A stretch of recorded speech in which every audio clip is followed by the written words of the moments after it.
all call signs 3-2, echo 3-2. This is 3-2. We're going to go ahead with this show of force as of 1-7-30 hours.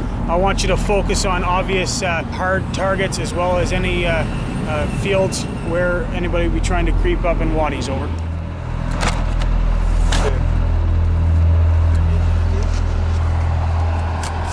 I just think some people are born for it. Some people are born to be a doctor, some people are born to be vets or whatever. We're warriors. That's what we do. We're good at it. A lot of it's our training, but a lot of it's who we are. First, Second World War, Korea, you know, Canadians always shine. I guess it's our turn.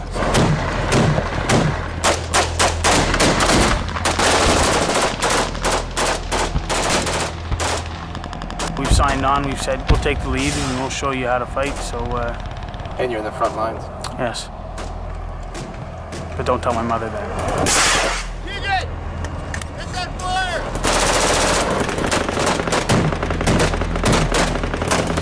Oh! See that hit?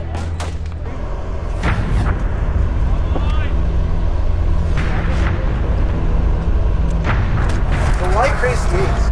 Because we're just the best there is. So you'd be crazy to fuck with us.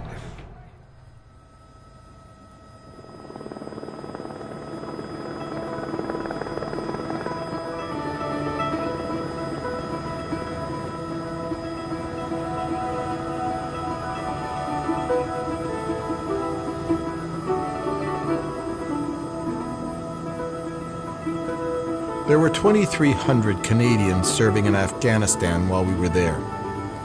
Fewer than 1,000 leave the base to patrol this moonscape of dust and danger. They call it going outside the wire.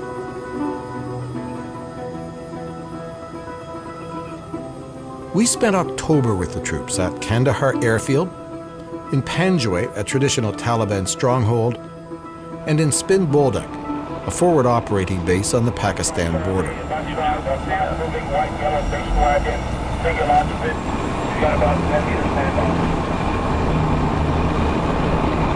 A convoy from Kandahar Airfield to Spin Boldak.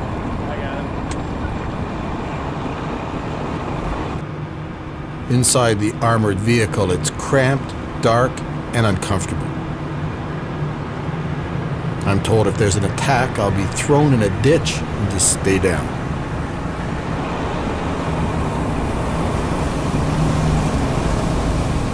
After about 2 hours, we arrive at Spin Boldak, or Forward Operating Base Coastal, a sleepy frontier post. Veterans of battle are regrouping, resting, healing. They lost over half the platoon due to injuries. There was one death.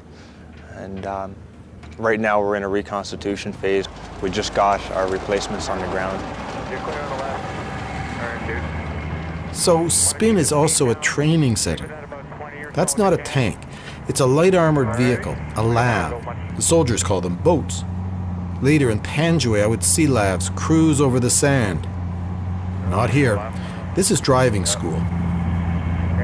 Yeah, they're really taking it easy going past the kitchen. A lot of young guys, a lot of very inexperienced guys, most of which have less than 2 years in the military. Some guys have less than a year. All right, dude. How about who's next? Come on, Kirk, come on. Kirk! You have sports officer, get up there. Sergeant Scott Russell is a patient, though somewhat profane, instructor. Get in your fucking order and come down. I'm sending 2 guys around that corner at a time, all right? I'm the 3rd guy in the order of march, so I'm gonna come out and start plying it, all right? They don't have much time to get the replacements up to speed.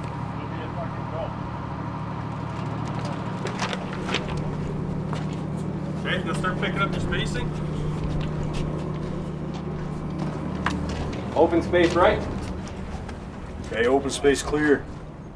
Guys have been through a lot, and guys that have got pretty close. So coming in as a replacement, it's hard. You know, we gotta try and make that brotherhood as well, and we gotta do it in a short period of time because we're getting thrown right to the fire. You're the number 2. You're gonna take the bomb, obviously hold it in the tip of your hand. You can just let go, drop it gently. As soon as you drop it, you're gonna bring your hand around and down, so you get it out the way quickly. If you don't get it out of the way quickly, you're going to be losing fingers, because when that bomb shoots out, it's going to take a thumb or a finger with it. I've never been in it. I've never been in what everybody calls the shit. I don't know if you can put that on camera or not, but I've never been in anything like that, so it's hard to say if I'm ready. I'm as ready as I can be. If something did go off, a car bomb and that, you're going to lose a couple guys, but you always lose somebody. And that brings the point why it's important to have your point man. He's the guy that has to approach the vehicle. Somebody has to take the risk, and he's the sacrificial lamb. How many in the vehicle? Can't really prepare for it, really. You can tell them what's gonna happen. You're gonna be like just mentally prepared, but things go down and people die, then how do you prepare for that, really? The last time 8 Platoon was on television, it was a wrap ceremony on the news. In October, they are still nursing wounds and memories of a month ago, Panjwai, where they fought in Operation Medusa.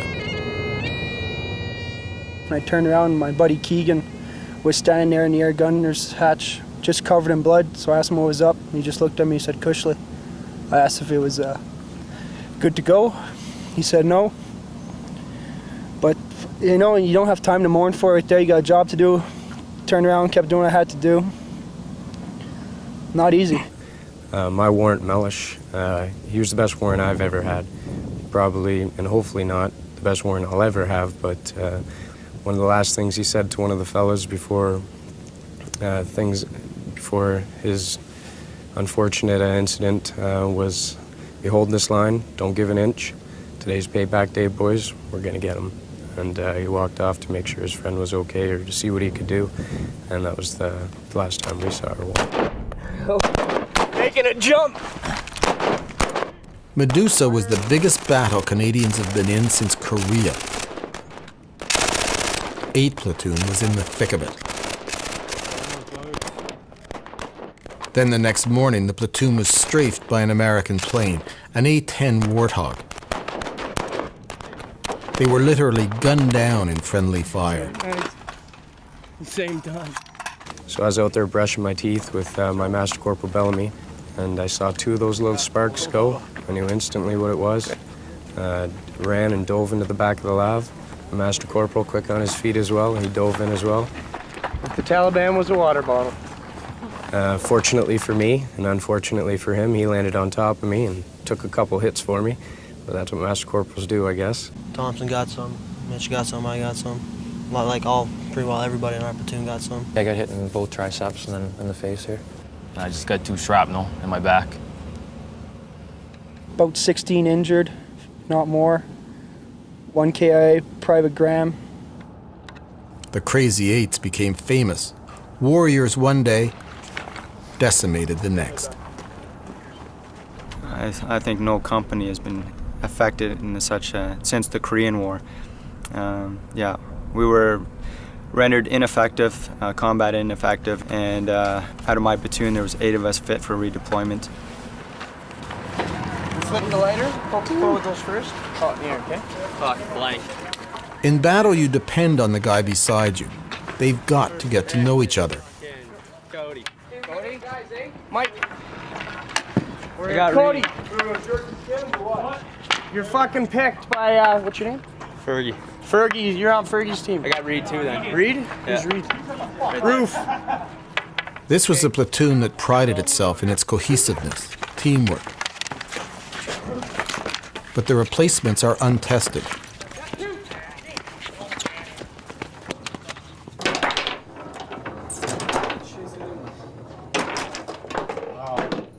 Still, the replacements are beating the older guys at foosball, much to the frustration of John Bellamy.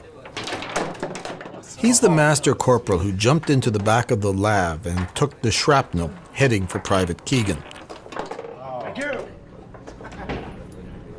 He didn't want to be interviewed, then challenged me to a game of chess.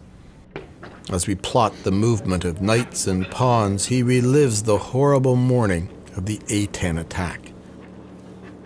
The guy who died, everybody speaks very highly of. Mm-hmm. The Olympic athlete. Yeah, Mark Graham. He was a very good soldier. He He will definitely be missed.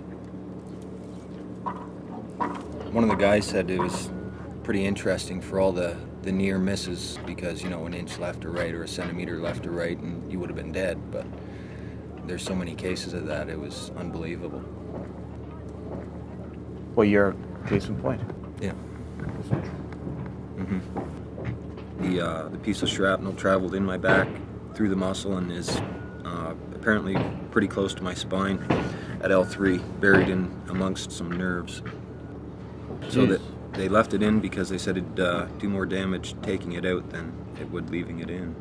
So you got a souvenir at Panjway. I would have liked to have taken a different type of souvenir home, but, you know, take what you can get, I suppose. God, I'm stupid. Foolish moves. I'd take it. It's a gift. Don't expect it again.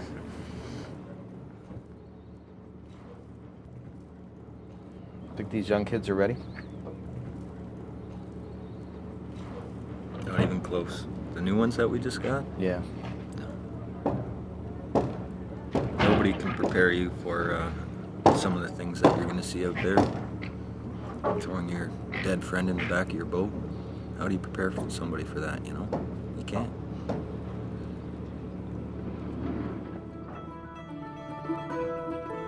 We know we will be going to Panjway soon, we just don't know when.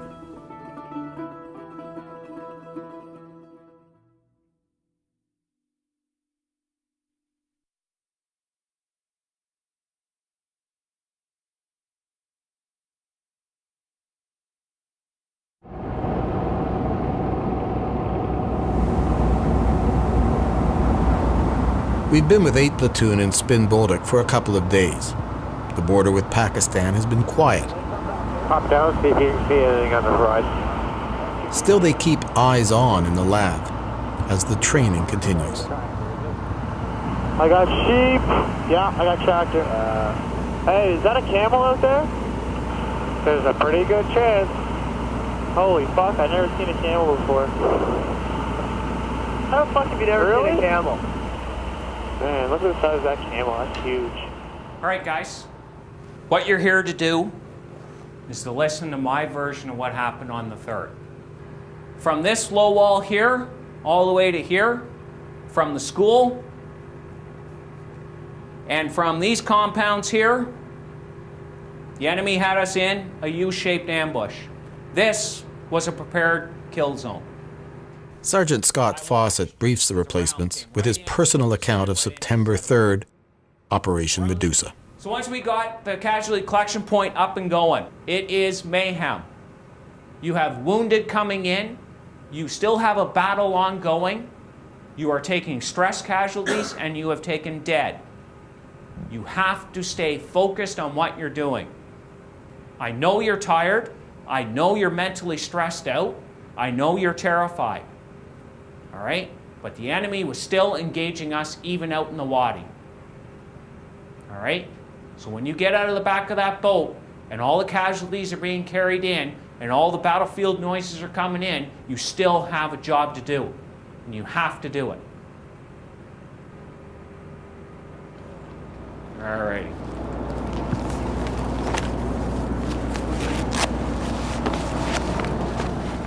Canadians have been holed up in the base, but visiting American engineers need support in the town of Spin Bolduc. Some of 8th Platoon are assigned to protect them.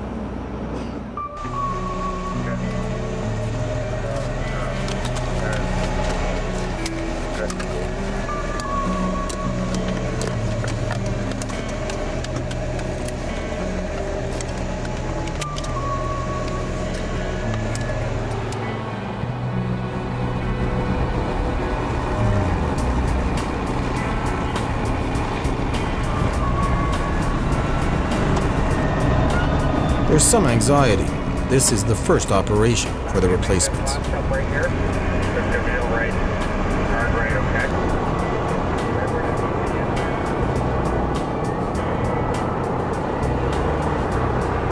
3-2, that's 3-2 Charlie, lockdown, over.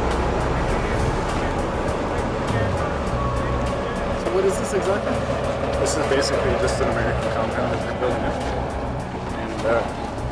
And they were coming to check on the progress of how everything was being built. They were getting pictures and stuff and situation reports basically as to how it was coming along, but they wanted to see for themselves how it was.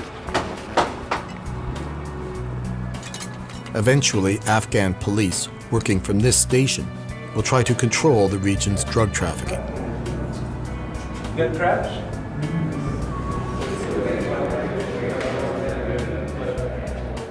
While the Americans tour the construction site, the Canadians keep watch outside. That Crazy 8 badge is not military issue. That's just for 8 platoon veterans.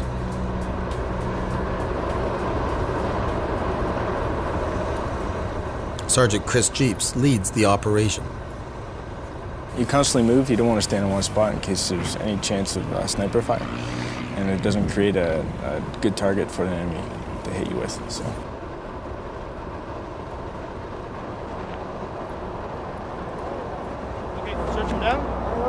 There was maybe 2 occasions where my heart rate sped up a little bit.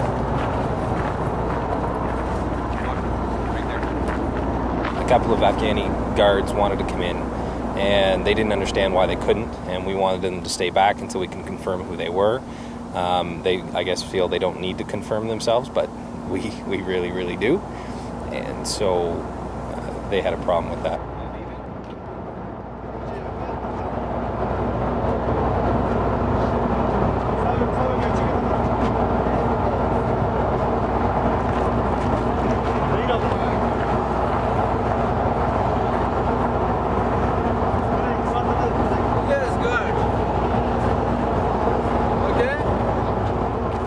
My first experience with having to worry about possibly having to pull the trigger. You were ready to pull the trigger if you had to? Absolutely.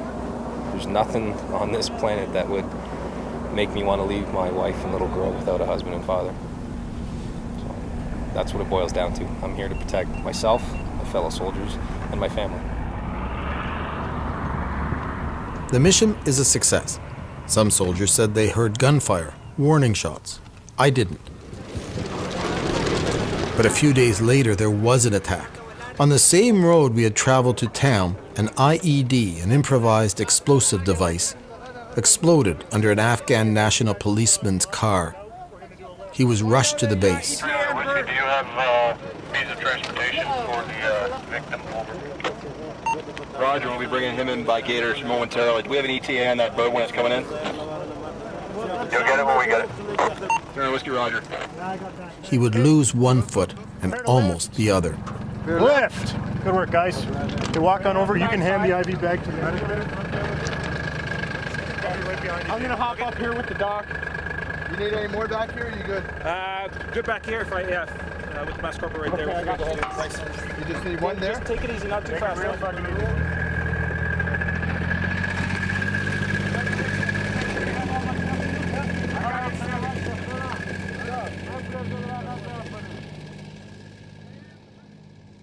For the replacements, it's been an eventful week.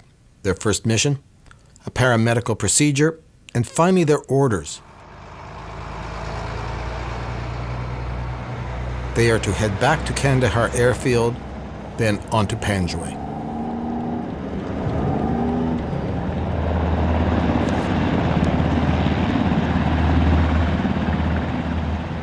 Do we still have that shrapnel piece? At the airfield, 8 Platoon hooks up with Lieutenant Jeremy Hiltz, who's been on leave.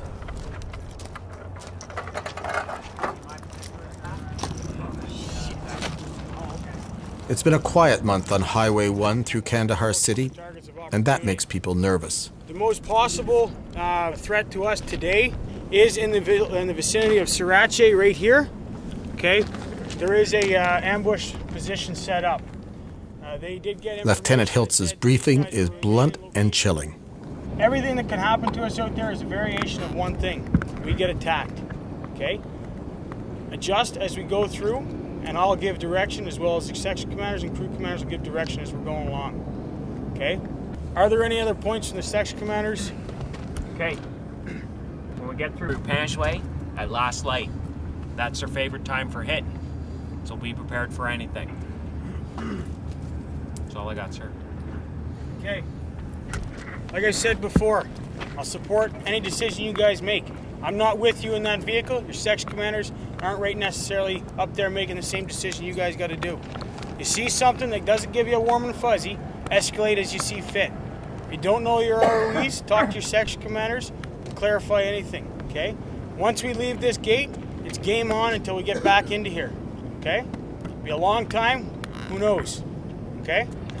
It's good times, boys. You get the soldier, it's awesome. Okay, you got guys beside you, like I said. Let's get our heads into the game and let's do the job. Right on, good to go. Mount up.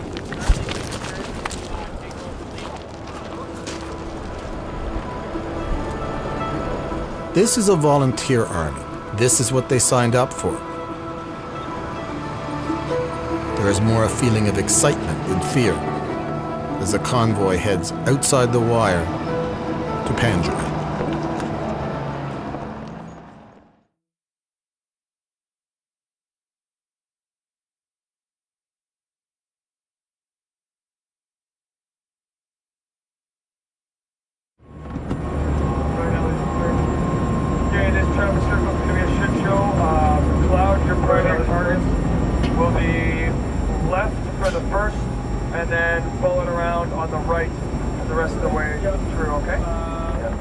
This is one of the most dangerous roads in the world.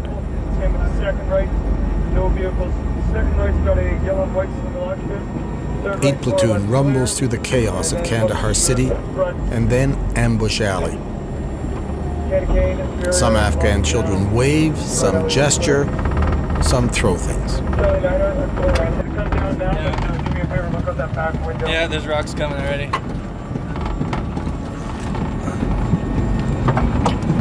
That was a nice one. That was a good one.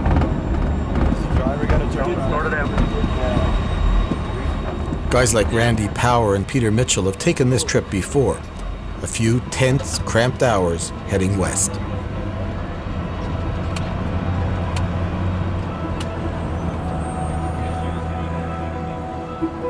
At first in Panjwai, all you see, breathe, and feel is dust. The desert seems covered in talcum powder.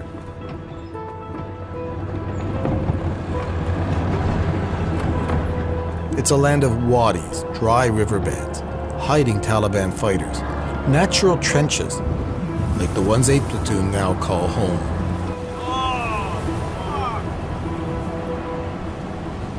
Half the platoon settles in Strong Point North. Just 1,300 meters away, the rest camp in Strong Point Center.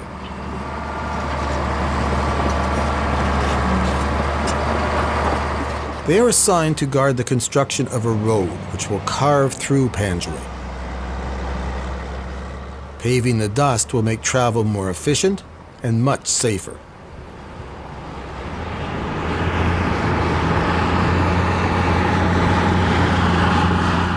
But 6 soldiers have already died defending this road. So if we keep traveling up and down the way it is now with that moon dust, it's very easy for them to plant IEDs. So the faster we get it built, the faster things will start moving. IEDs to me worry me more than anything. Like I worry about Taliban, but not as much because I know what we got.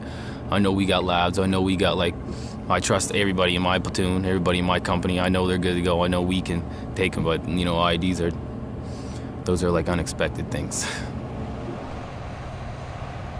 IEDs, or improvised explosive devices, aren't their only concern. They have to keep a watchful eye. If we have any suspicions or any ideas about where an enemy may try to push into, we'll push out and try to preempt them. See it, Dawson? Yeah. Yeah, there's 2 of them. 2 of them now.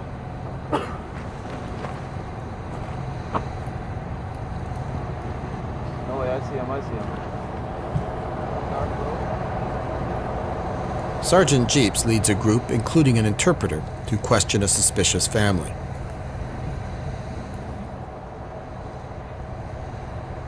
From a safe distance, they check for suicide bombs, then move closer. Yeah, it's raining from over there. Yeah. Is that later on today or tomorrow? Or?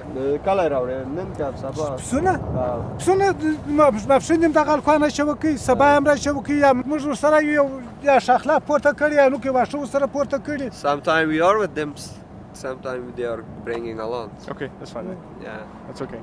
If he just, when he goes to get wood... تاسو یې صحیح د خپل شیانو راوړئ اوس لاړ شئ خپل just keep back a little bit. سره شوکې د سبا غوته دراولیا خواته نه پریوځو. صحیح ده صحیح ده.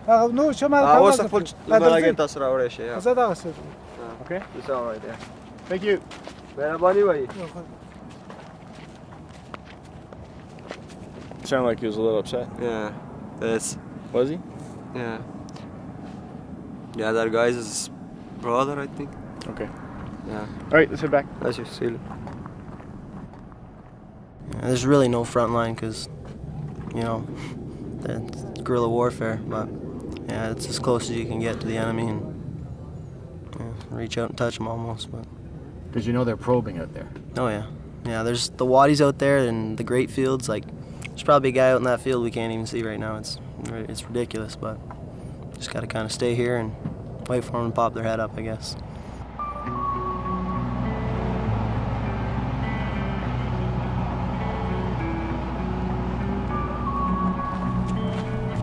Almost every day they go out on patrol. Stay in the tire tracks. Today they hook up with the ANA, the Afghan National Army. The two strong points meet.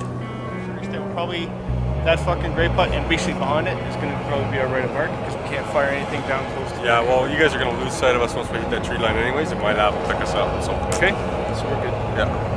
I'm not worried about it. Alright, have a good one, right? Yeah, yeah.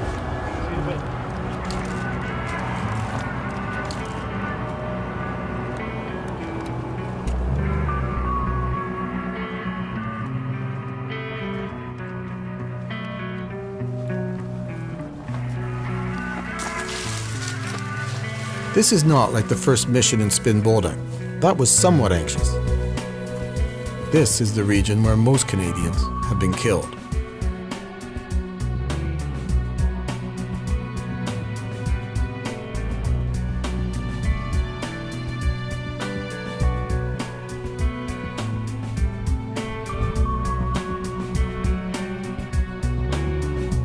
This confusion of mud huts and grape fields has hidden Taliban before. Peacock, just past those guys, we're just gonna hop this wall, push extended line until we're fucking centered off on them, and then we'll fucking carry on.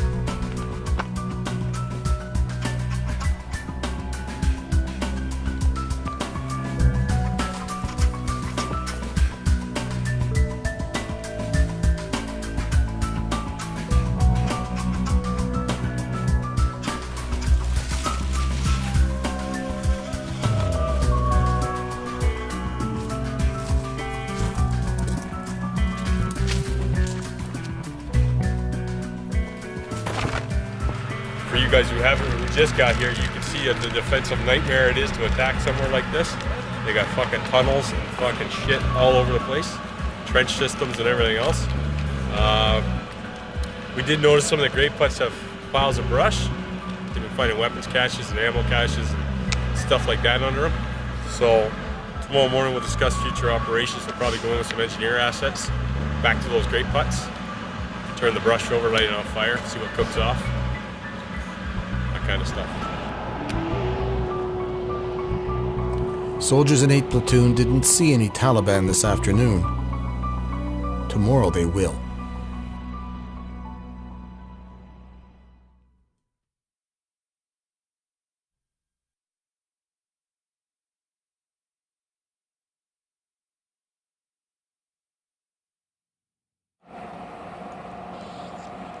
It's often said that a soldier's life is 10% excitement and 90% boredom.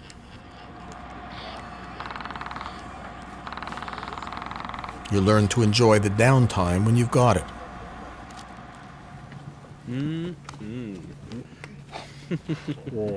What do you got there? I don't know. Sloppy Joe's. Sloppy something.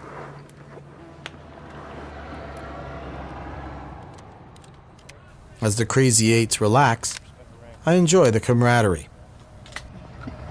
After you took that shrapnel for me, back in that 810 Warthog straight. He dove on you and the officer? Yes. Yeah, I was there. That is true, eh? He dove on you? Yes, he did. Covering his private. Yeah. It's covering my privates. You can put a spin on it any way you want, Johnny. I know you love me. In Strong Point Center, Taliban have been spotted about 1.5 kilometers away.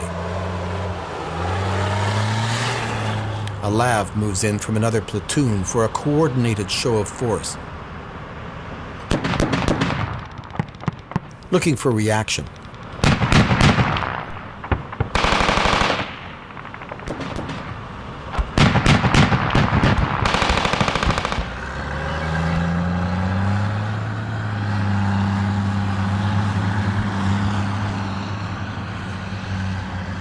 Master Corporal Randy Power is on communications.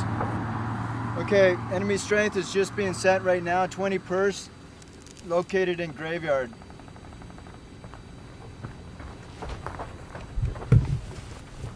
Three ones actually. 3 ones putting in an indirect 60mm roll. And 20 pers been spotted in the graveyard there and taking up defensive positions. Rounds are in the air now. Rounds are in the air. 10 seconds. Oh, there it is. I guess it was pretty heavy contact. Did we get any fucking standby movement orders or anything? No. Okay. Here, guys, just come here. I'll tell you what's going on. I guess there's a graveyard. All right. Right now they've got 20 personnel that have moved in that graveyard into a defensive posture. They've taken RPG and small arms fire. 3-9er, who was out here doing the show of force, has moved down to support. 3-1's got their 60mm mortar out in the indirect roll, gonna fucking put fire in on it. And well, you heard the artillery coming. So it's down there, a couple K down the road. 8 Platoon is not called into the action. The fight is primarily handled from the air. But Randy Power thinks it's only a matter of time. It's based on how much this intensifies and the effect of what's going on right now. I mean, there's an escalation, there's a probing on the enemy's part on our positions and that, and obviously they're looking for vulnerabilities. Right over there. You see them? Oh, they're down now. You see them? Oh, that ain't it. Yeah, I know. They're moving back. They're the ones trying to fire. Hey guys, you're gonna stand out here, put your fucking kid on.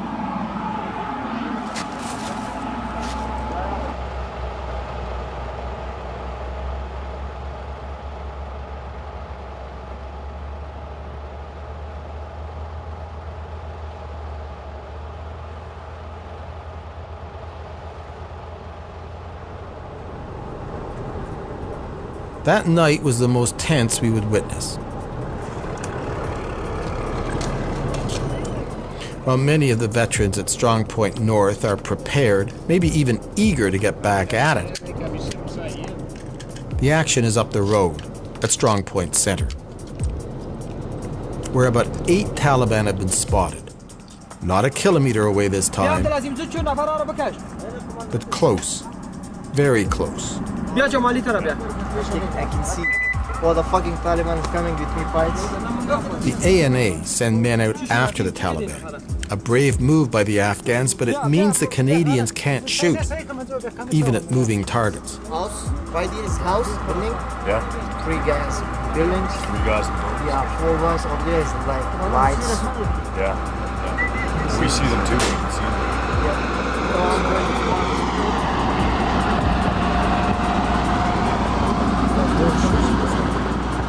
Yeah, because you can see, and guys, you tell for me. I am talking with the ANA communication bureau. Yes. Okay. I will let them know. Yeah, don't shoot him, right? Okay. Yes.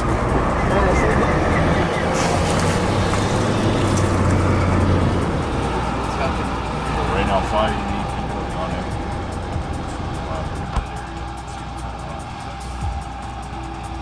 So that's the flares for the Americans? Yes, yeah. see this fucking strap in the back here when it goes in? We are ordered to put on our kit, our protective gear, stay alert, even sleep with our boots on.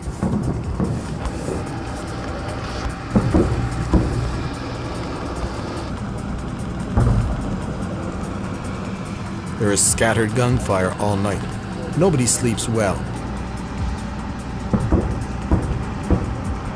About midnight, possible contact off to the east.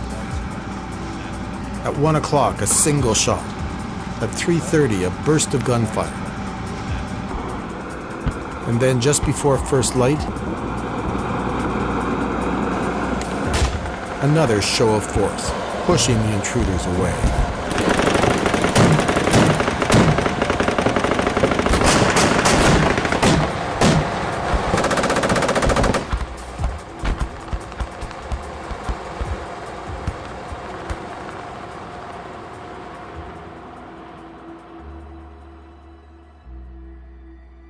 It was an initiation for the replacements, and for us, but just another night in Panjwai for the Crazy Eights. I think we're used to it by now. But, it's Afghanistan.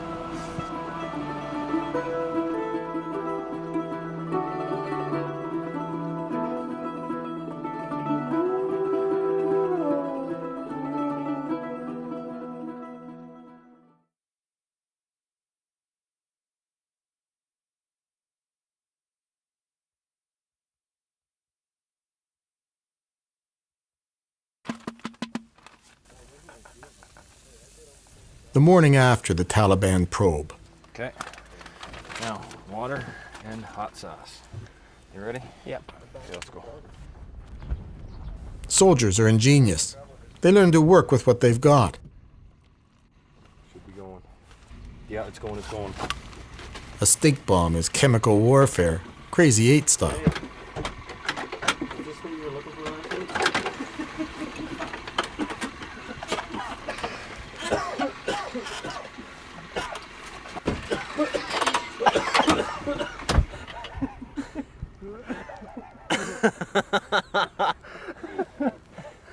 Think that's funny. Fuck,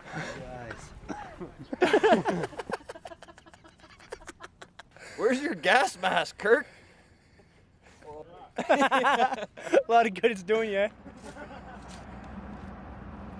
After a few days, I get the rhythm. You're on watch or waiting your turn. I realize that I have stopped thinking of them as replacements and veterans. They are now all soldiers. By our last day, I'm starting to feel at home in the dust, settling in as Private Steve Keegan holds court with a message for home. Tell the camera what is in that letter. This is a letter to Don the Man Cherry, Voice of Canada, and that other guy was Ron, I think. Ron? Just kidding, Ron. I love you too, buddy. Tell Matt to grab the fucking team by the horns this year and win it. For fuck's sakes. Jesus. I could die this year. I would have never seen the Leafs win. Keep that on your fucking conscience, boys. Oh, buddy. Well, at least you're not a Habs fan. But the work never stops, even when it's just children approaching.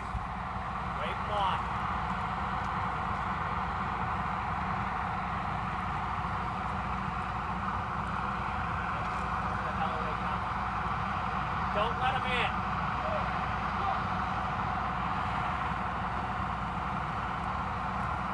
It's a daily grind. Keep the area safe. Keep yourself alive. And if they aren't talking about hockey, the soldiers are talking about home. Like my wife says all the time, she's got baby fever. What if a baby, what if a baby? And you know what? 2 years ago, that would have freaked me out. But now I can't wait.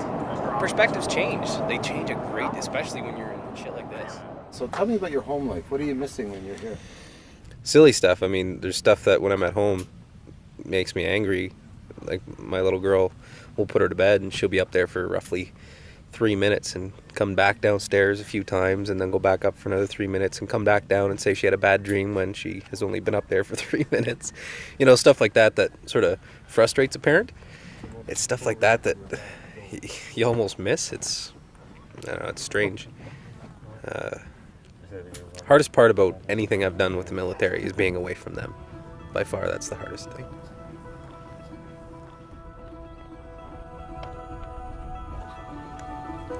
You here to replace me? See. 6 purse, funny males. Yeah, but they were just hucking that shit off the roof earlier to the front of us. And all of a sudden, they've slowed down and they're just kind of dicking around, so I don't know if anything's up there. Just look for any boxes or weird shit that they're taking off. What do you worry about? I guess it's how my friends and family's gonna react if I don't make it home. That's the only thing I worry about. I'll be dead, so I don't have to worry about that, but I worry about how they're gonna feel. Worry a little bit how much this is changing me also. When I get home, I'm sure I'm gonna be a little different, but I guess I'll deal with that when the time comes. 3-2, let them know we've got a jingle truck that's approximately 200 meters west of my location, 6 times fighting age males. I want to get in there and find out what they're doing. Any particular formation? Yeah, let's go fucking, go extend the line, we'll just walk across. Extend the line? Yeah. Extended line.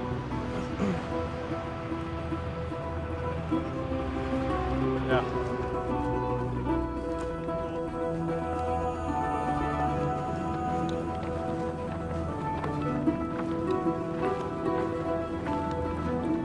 Yeah, the Crazy Eight, we've done quite a bit out here. We've seen quite a bit, and I think that everyone here has handled it well, and nobody's ready to go yet.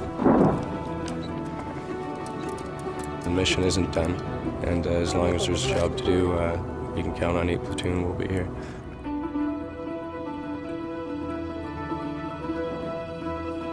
At the end of October, we headed home. Just before Christmas, I got an email from Private Keegan. 8 Platoon stayed out in the Panjwai dust for 57 days straight. They returned to Canada in late February.